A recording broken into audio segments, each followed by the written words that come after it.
Hello, very beautiful community. Trump's furious and helpless about his fury and furious about his helplessness.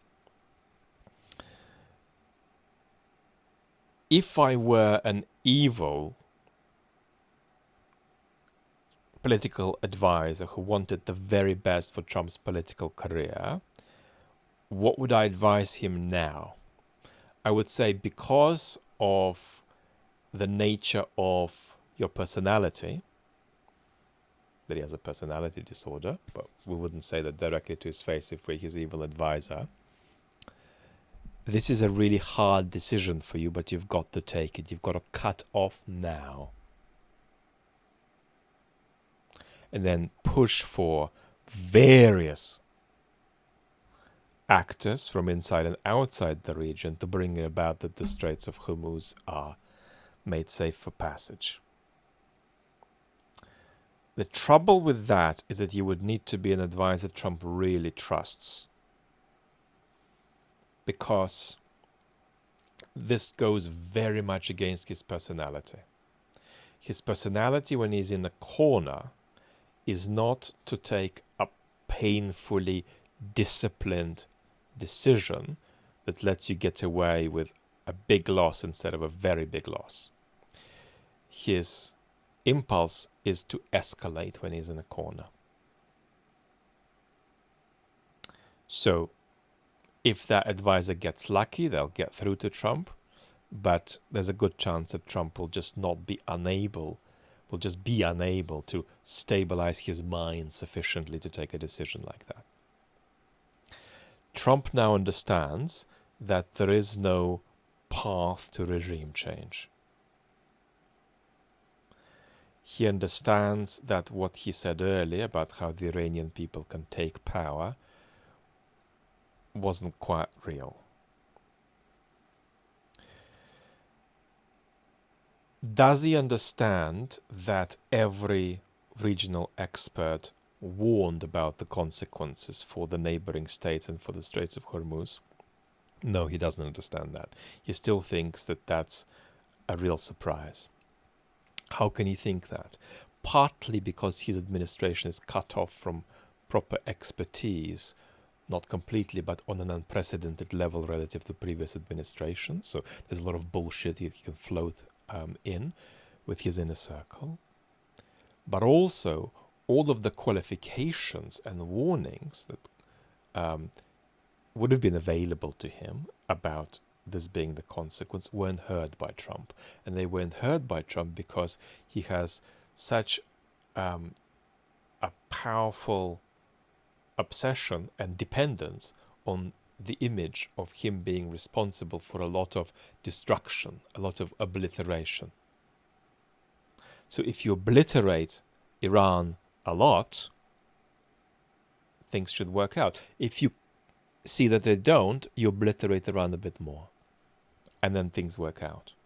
So that's not a relationship with a real Iran, that's a relationship with a fictional Iran in Trump's mind.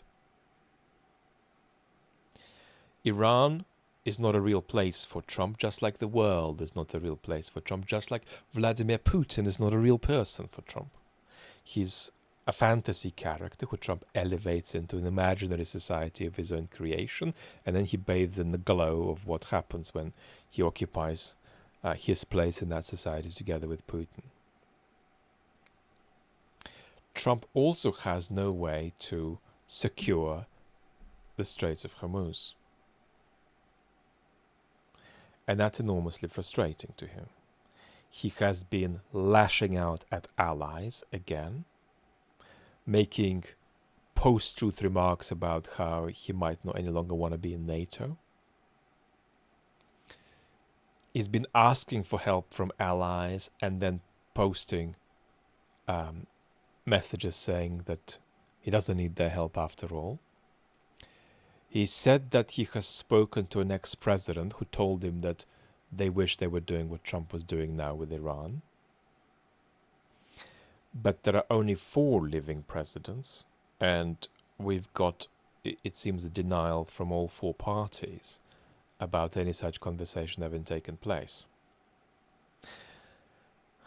Journalists on this, like on many other issues, are not hitting Trump hard enough for the deception.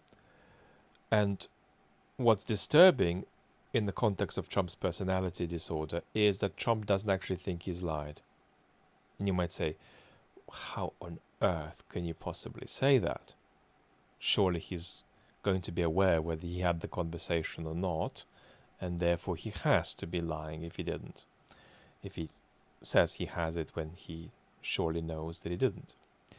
And it doesn't quite work like that if you've got narcissistic personality disorder. Let me try to demonstrate how it works. Imagine that I make a chat tomorrow about the internet being cut off in Moscow. And imagine I want to make a radical claim about that, of the kind that I don't want to make. Like that's happened because the Kremlin is preparing for a new mobilization. And imagine I want to make that claim, and then I am thinking, well, why don't I bring in the opinion of some Russian Russia expert, to sort of back myself up because I'm making a big claim. Why don't I say that Mark Galeotti agrees with me, that the internet's cut off because they're preparing for a big mobilization? Since the internet got cut off, have I spoken to Mark about this? No. Does Mark hold the view I'm attributing to him? No. But I've had good conversations with Mark, and I like Mark. And Mark likes me. And we have a very good... You see where this is going? And so he's kind of said positive things in the past, and I've said things in the past. We say positive things to each other. And if Mark said that to me, that would be a positive thing to say about the internet being cut off to do the mobilization. It's the sort of thing you'd say. He's basically sort of said it. And the timing of the conversation is neither here nor there, so effectively he said it. When we just discussed nice things last time we spoke, Mark effectively said it. But that issue wasn't even on the agenda in the news cycle back then. Mark didn't say it. We didn't talk about it. He doesn't hold this view. I haven't had a conversation with him about it. But effectively I have, and effectively he said it. That kind of creep that proceeds in terms of sort of one dispositional state rolling a claim commitment into another claim commitment to another claim commitment, all of them linked by a kind of feeling, a kind of dispositional state, not any connection that we would categorize as justification, right? And it all rolls into one, and effectively that conversation did happen, and he did talk to an ex-president who said it. If you say it firmly enough, and if you say it enough times, it becomes true. By which a person without a personality disorder would think you mean it becomes true in the sense of people become persuaded if you say a falsehood with definiteness and then repeat it. That's not how a person with that personality disorder experiences it. Their experience is actually that it literally just becomes true.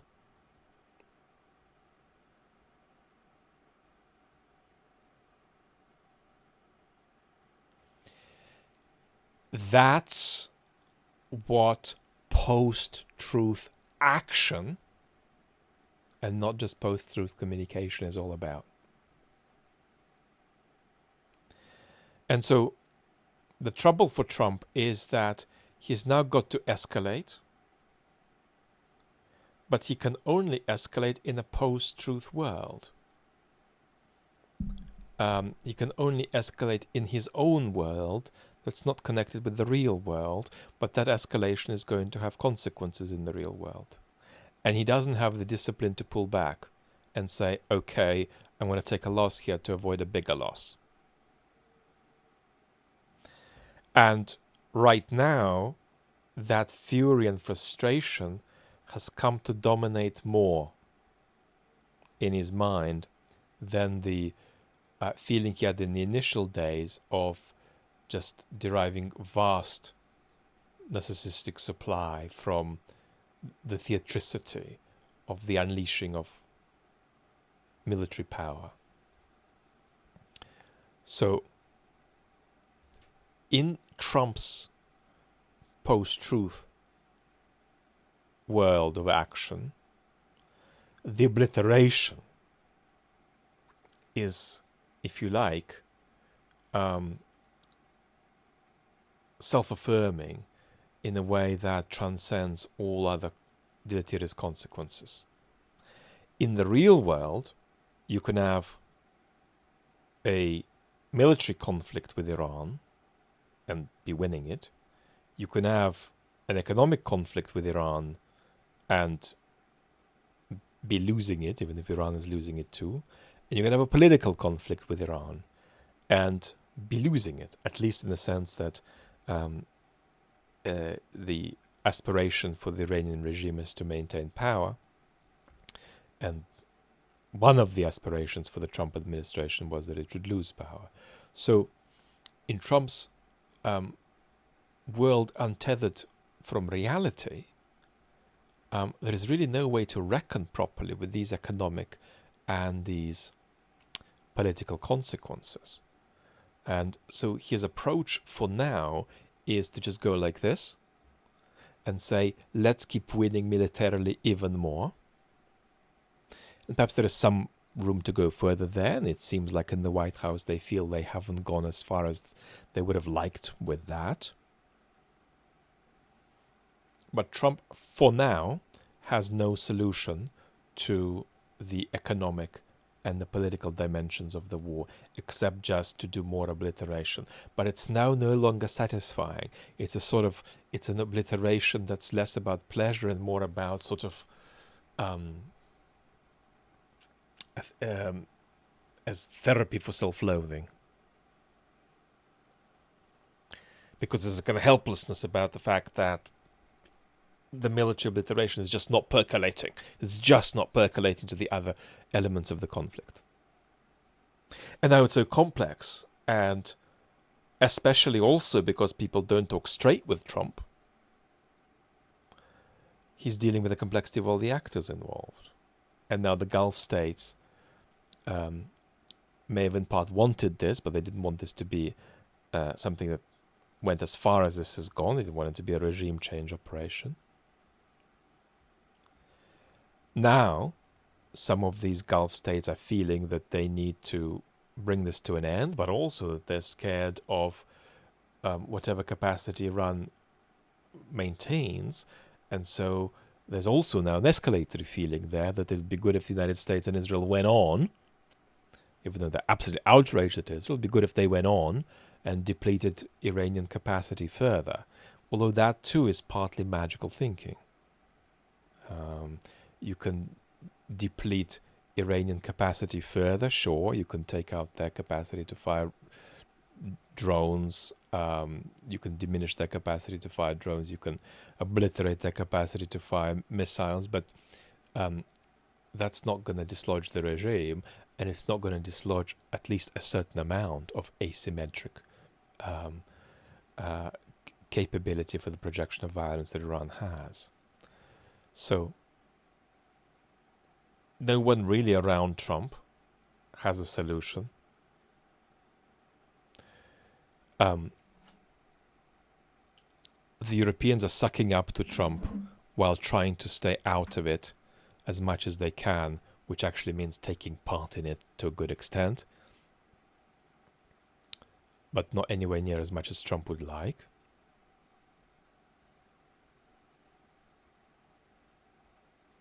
He's ended up lifting sanctions on Russia.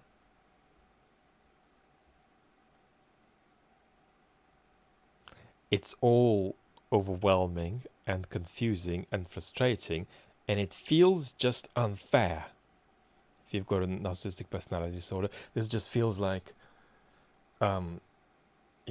what did I do to deserve ending up in this corner? Because I did the obliteration, and so why didn't it work out? Well, I didn't I obliterate well? So for the next few days, his approach will be, let's obliterate more and then keep reassessing and keep reassessing. You see, another actor joining this bandwagon of people all around the world now who are sort of sitting and continuing a pattern of action, hoping that some black swan event comes along and change the situation in their favor. So we've got to appreciate the psychic difficulty here for Trump of cutting off. We've got to appreciate his propensity for escalation. And we've got to appreciate the propensity that Trump has to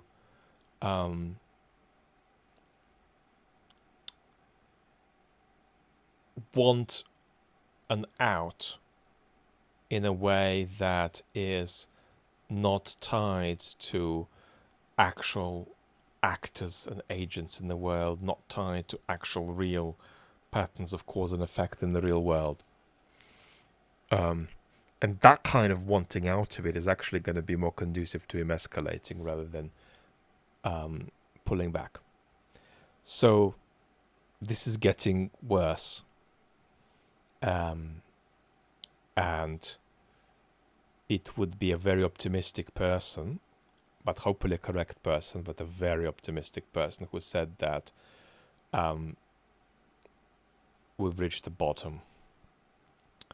And this will end soon. It doesn't look like that. Lots of love.